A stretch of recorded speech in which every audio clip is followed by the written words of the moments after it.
Bonjour à toutes et à tous et bienvenue dans ce nouvel épisode de Pour aller plus loin. Alors si vous n'êtes pas tout à fait familier du format, ces épisodes font suite aux épisodes standards de Primum non nocere et donc celui-ci fait suite à l'épisode 19 de Primum non nocere dans lequel on avait parlé des régimes et en particulier des régimes amaigrissants et voir si oui ou non ils étaient efficaces. Si vous n'avez pas vu, on vous encourage à aller le voir parce qu'il y a des notions qu'on va utiliser aujourd'hui qui y sont expliquées et on va pas avoir le temps de revenir dessus. Si dans l'épisode 19 on avait laté quelques idées reçues, dans cet épisode, on va faire exactement la même chose. On avait un peu survolé certaines notions comme les différentes classes de nutriments ou la composition corporelle. Donc on va revenir plus en détail sur ces notions et tout ça bien évidemment pour aller plus loin.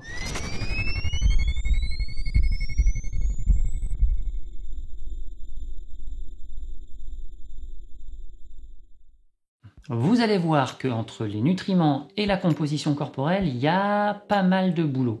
On va donc commencer par les nutriments.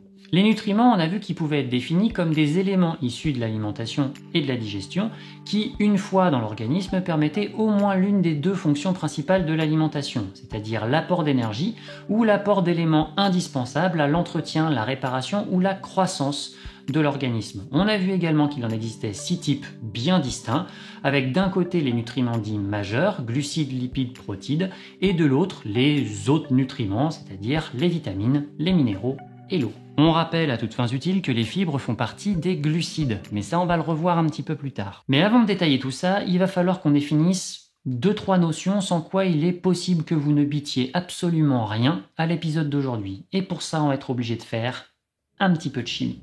La matière est composée d'atomes. Ah ouais, donc quand tu parles de notions, tu fais absolument pas semblant.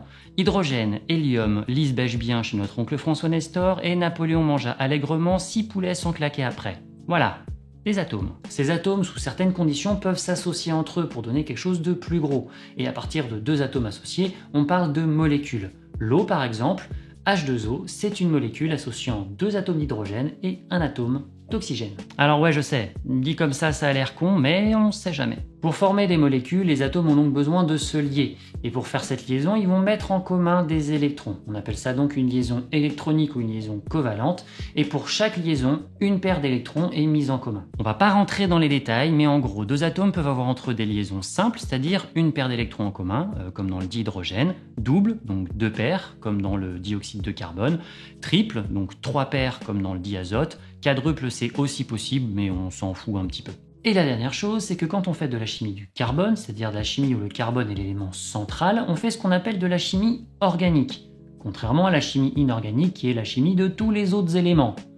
Et encore le carbone peut être inorganique. Retenez, chimie organique égale chimie du carbone, donc un composé organique est un composé issu de la chimie organique. La chimie organique, c'est fantastique, mais comme dirait le docteur Nozman... Ouais, c'est chaud quand même. Ce qu'il faut bien comprendre, c'est que la chimie organique, ça regroupe plein de choses. Les lipides, les glucides, les protides, les vitamines, c'est de la chimie organique. Le plastique, les hydrocarbures, c'est aussi de la chimie organique. Le savon, les antibiotiques, une grande partie des médicaments, c'est aussi de la chimie organique. Donc on en était où? Ah oui, les vitamines. Les vitamines sont des composés organiques extrêmement importants pour l'organisme et ce même à très petite dose. Alors elles ne sont pas une source d'énergie pour l'organisme, mais elles sont indispensables pour l'utilisation des autres nutriments.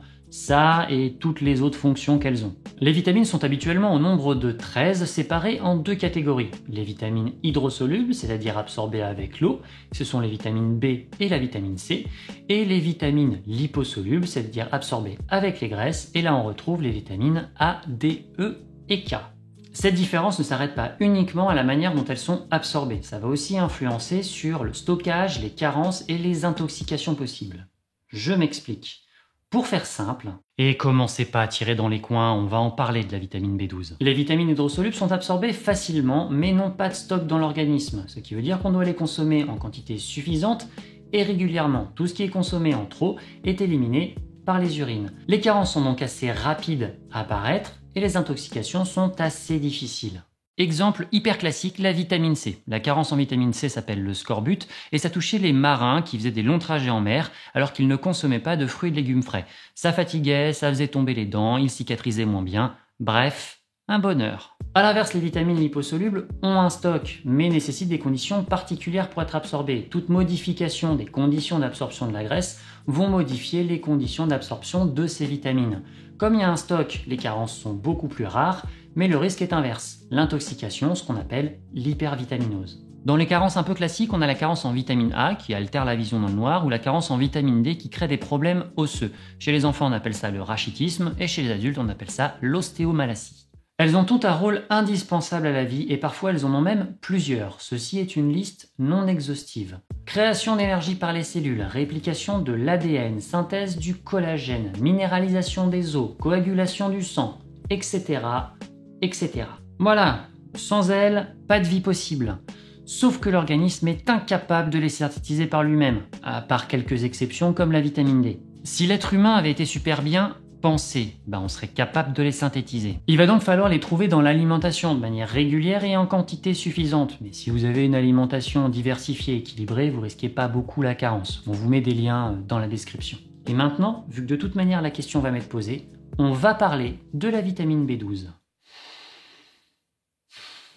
La vitamine B12 est une vitamine donc hydrosoluble et elle est indispensable à la réplication de l'ADN. Sans elle, la multiplication cellulaire est tout bonnement impossible. C'est une vitamine un peu particulière, la vitamine B12, puisque bien qu'hydrosoluble, elle a besoin d'un facteur particulier pour être absorbée, le facteur intrinsèque.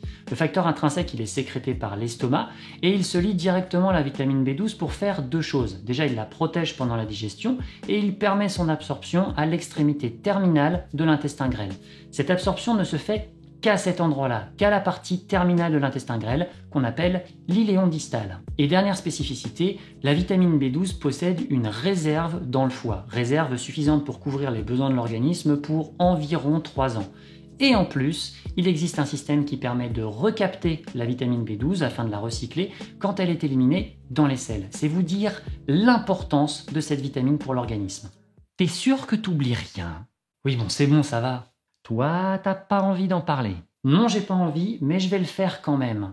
On ne la retrouve naturellement que dans les produits d'origine animale. On aura beau dire, on aura beau faire, il n'existe pas d'autre source en dehors d'une supplémentation médicale ou industrielle de certains aliments.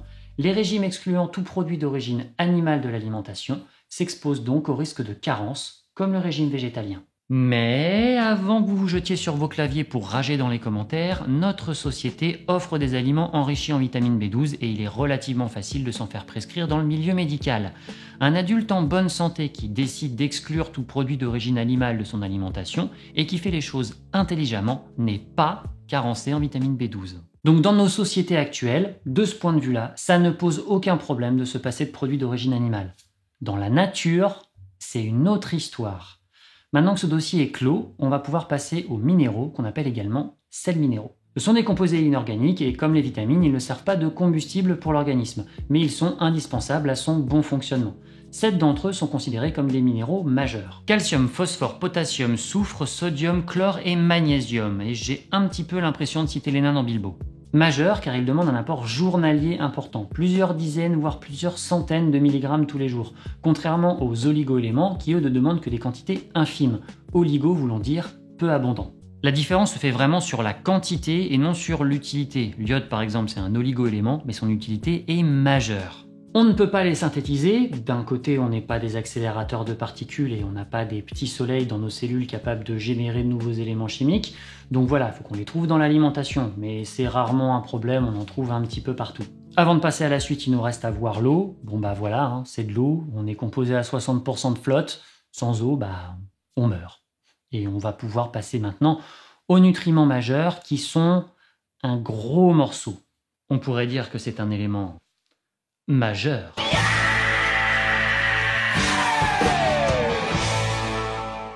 On va commencer par les glucides. Les glucides sont des composés organiques, CF tout à l'heure, qu'on peut également croiser sous l'appellation hydrate de carbone, même si biochimiquement c'est pas très adapté. Des glucides, il y en a partout, il y en a beaucoup et pas que dans l'alimentation. Et dans l'alimentation, c'est globalement les sucres. Il en existe des simples, c'est-à-dire des glucides composés de une molécule élémentaire de glucides, et des complexes qui sont des chaînes d'au moins 2 molécules élémentaires de glucides. Quand il n'y a qu'une seule molécule, on appelle ça un holoside ou un monosaccharide. Quand il y en a deux, c'est un diholoside ou un disaccharide.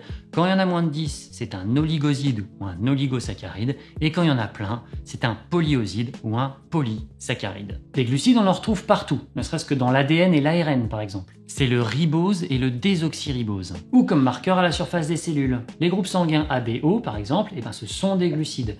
Et ceux qui vont nous intéresser aujourd'hui sont surtout une source d'énergie pour les cellules. Le plus important de tous, c'est le glucose. C'est un holoside ou monosaccharide qui est une source fondamentale d'énergie pour les cellules. Il y a d'autres holosides ou monosaccharides qu'on trouve dans l'alimentation et qu'on peut utiliser, comme le fructose et le galactose, mais ça demande un petit peu plus d'effort. Le glucose, ça reste globalement le principal. Voilà ce qu'il faut retenir, glucides égale glucose. Et la digestion sert à transformer des chaînes complexes de glucides pour les couper et obtenir des glucides plus simple. Le lactose qu'on trouve dans le lait, c'est un duo entre un galactose et un glucose, alors que le saccharose qu'on trouve dans les fruits par exemple, c'est un duo entre un glucose et un fructose. L'amidon, c'est une très grande molécule composée d'une multitude de glucoses attachées ensemble de manière particulière. À quelques exceptions près, genre le miel, l'intégralité des glucides de notre alimentation viennent du monde végétal. Si vous cherchez des glucides, c'est pas dans le monde animal qu'il faut les chercher.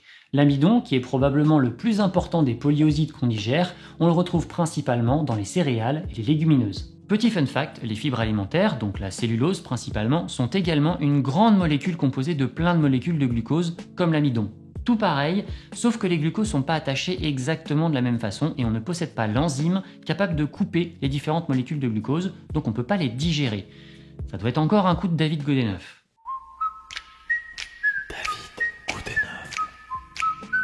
Passons maintenant aux lipides. Les lipides, c'est ce qu'on appelle communément les matières grasses. C'est le gras quoi.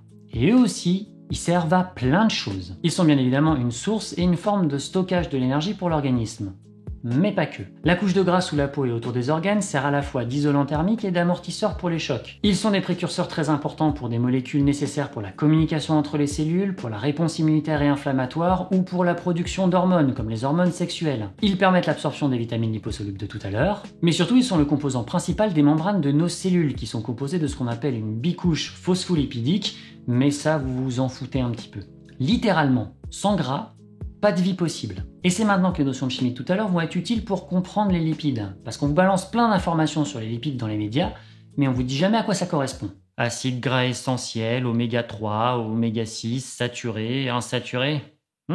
Quand on parle de lipides dans l'alimentation, on parle principalement de trois choses. Les acides gras, les triglycérides et le cholestérol. Et pour les trois, leur surconsommation et leur excès dans le sang sont un facteur de risque cardiovasculaire important. Le gras, c'est la vie, mais point trop n'en faut. On va régler le cas du cholestérol car c'est probablement le plus simple. C'est une molécule qu'on trouve quasiment exclusivement dans l'alimentation carnée, viande, abats, œufs, produits laitiers. Il est absorbé tel quel pendant la digestion, mais en vrai le foie, encore lui, est capable d'en synthétiser la plus grande partie. Il joue un rôle capital dans la stabilisation de la membrane cellulaire. Il va stabiliser les phospholipides de tout à l'heure, ce qui permet à la membrane de tenir en membrane. Il sert également de précurseur pour tout un tas d'hormones comme le cortisol ou les hormones sexuelles mâles comme femelles. Ensuite, il y a les triglycérides et les acides gras et c'est très difficile de différencier les deux. Un triglycéride, c'est une molécule de glycérol sur laquelle on a branché 3 acides gras, d'où le triglycéride. C'est la forme principale de stockage du gras dans l'organisme et c'est sous cette forme que le gras est stocké dans les adipocytes. C'est une forme également très importante d'énergie utilisée par beaucoup de cellules comme le muscle, le cœur ou le foie. Toujours lui. Non, le plus important en réalité ce sont les acides gras. Et c'est là que c'est difficile de ne pas faire un petit peu de chimie. Les acides gras sont des molécules organiques qui sont des chaînes d'atomes de carbone, de 4 à 30 atomes de carbone les uns à la suite des autres, et généralement pairs. Merci Wikipédia. Ensuite, il va falloir parler de leur saturation. Et quand on parle de la saturation des acides gras, on parle en réalité de la saturation de la chaîne de carbone au sein de l'acide gras. Est-ce que la chaîne de carbone peut recevoir de nouveaux éléments chimiques en son sein, par exemple des atomes d'hydrogène? Et ça, c'est représenté par le nombre de doubles liaisons covalentes entre 2 atomes de carbone au sein de cette chaîne. Pas de panique, ça marche mieux avec un schéma. Quand il n'y a pas de double liaison, on dit que l'acide gras est saturé. On ne peut rien rajouter dessus. Alors que quand il y a une double liaison, on peut casser une de ces liaisons et rajouter des choses sur l'acide gras. L'acide gras est donc dit insaturé. Quand il y a une double liaison, c'est un acide gras monoinsaturé. Et quand il y en a plusieurs, c'est un acide gras polyinsaturé. insaturés. Les acides gras saturés sont plutôt d'origine animale, mais on en trouve également dans le monde végétal comme dans l'huile de coco ou l'huile de palme. Les acides gras insaturés sont plutôt d'origine végétale, c'est l'huile de noix, l'huile d'olive, etc. Ensuite vient la question des omégas, et ça ne concerne par définition que les acides gras insaturés, puisqu'en fait oméga c'est un système de notation qui permet de savoir où se situe la première double liaison carbone-carbone au sein d'un acide gras. Par convention, on commence à compter du côté qui ne s'attache pas au glycérol, c'est-à-dire celui-là, qu'on appelle le côté méthyle, contrairement à celui-là, le côté carboxyle, mais ça on s'en fout. Si c'est le troisième carbone, ce sera un oméga 3. Si c'est le sixième, ce sera un oméga 6. Et peu importe la longueur de la chaîne derrière ou le nombre de doubles liaisons, le plus important c'est la première double liaison. Il existe d'autres types d'oméga, mais c'est les oméga 6 et les oméga 3 dont on parle le plus. Et pourquoi donc que c'est de cela dont on parle le plus ? Parce que les oméga 3 et les oméga 6 sont des précurseurs extrêmement importants pour tout un tas de choses de l'organisme, que ce soit structurellement pour le cerveau ou pour des molécules de signalisation par exemple. Et si notre copain le foie, toujours lui, est capable de transformer certains acides gras en d'autres en les désaturant grâce à des désaturases ou en les allongeant grâce à des élongases, le chimiste est quelqu'un de pragmatique. Il y a un truc qu'il sait pas faire, c'est synthétiser deux précurseurs hyper importants pour l'organisme que sont l'acide linolénique, précurseur des oméga 3, et l'acide linoléique, précurseur des oméga 6. Ah, David Godeneuve. Ce sont ces deux acides gras, l'acide linolénique et l'acide linoléique, qu'on appelle des acides gras essentiels. Essentiels parce qu'on ne les trouve que dans l'alimentation, que l'organisme est incapable de les synthétiser, bien qu'ils soient indispensables pour son bon fonctionnement. Le problème, c'est pas tellement les oméga 6 qu'on trouve un petit peu partout dans l'alimentation grâce aux huiles végétales.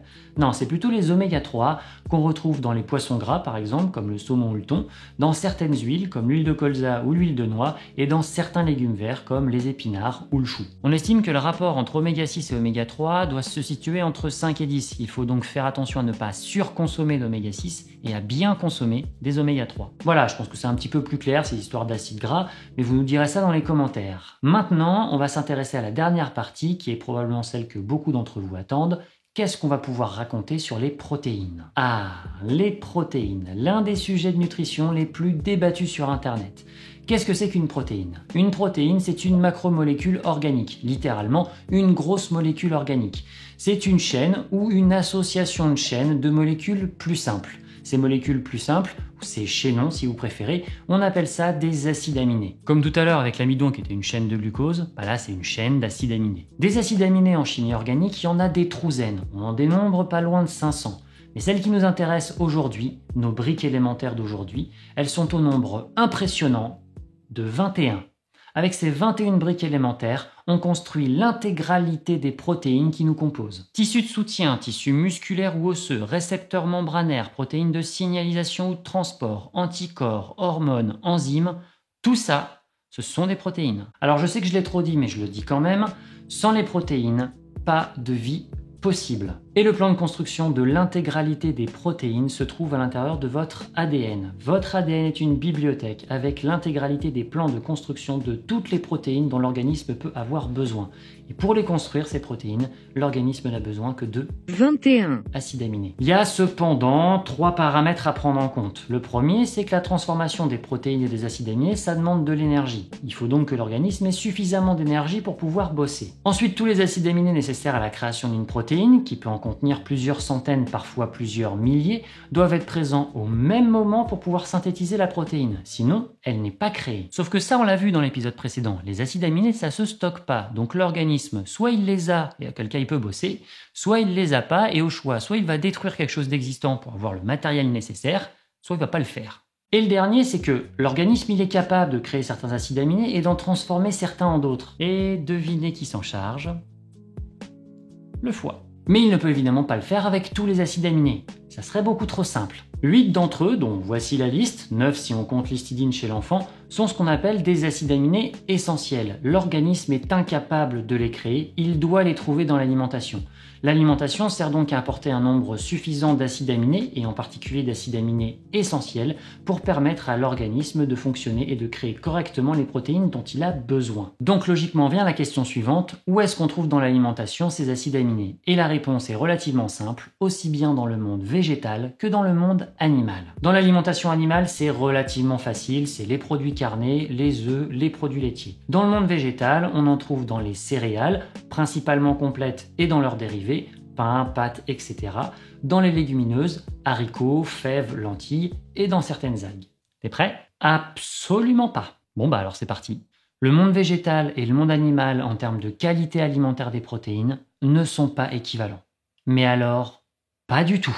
Comprenez bien que nous ne sommes absolument pas là pour prendre parti. La question n'est pas de savoir si manger de la viande c'est bien ou mal. La question est de savoir qu'est-ce qu'on sait de ces aliments. C'est un peu comme avec la vitamine B12. Le but c'est d'éviter les arguments tout moisis. Et si vous vous êtes déjà intéressé au sujet sur internet ou vous en avez discuté sur les réseaux sociaux, des arguments moisis, vous en avez forcément croisé.